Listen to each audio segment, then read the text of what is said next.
October 28th, Yukon Territory. I'm moving fast down the Alcan, a serious race to cross these mountains between storms, then fly south down the plains. These drives are also a part of the circuit. The road, it's almost elemental. It reaches almost every place I've been. It's like a space I go through to reach every place I go. A space where I'm nowhere yet everywhere. The Buddha of the road. As I drive, the images of Alaska move through my mind, and sometimes older memories. Sometimes I'm thinking about what lies ahead. I dream and I plan. It's almost a meditation. It's the road. The animals are migrating too.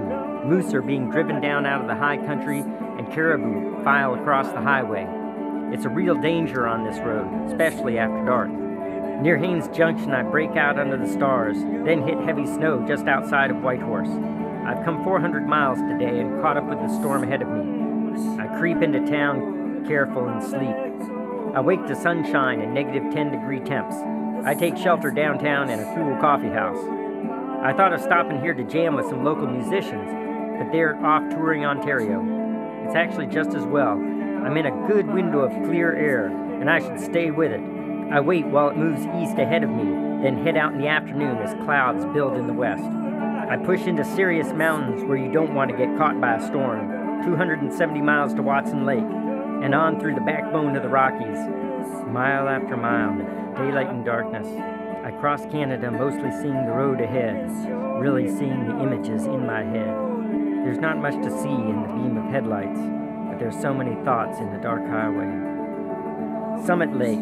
I crest out on the pass, looking down on the Great Plains. I pull over to sleep, but I can't. It's just too cold.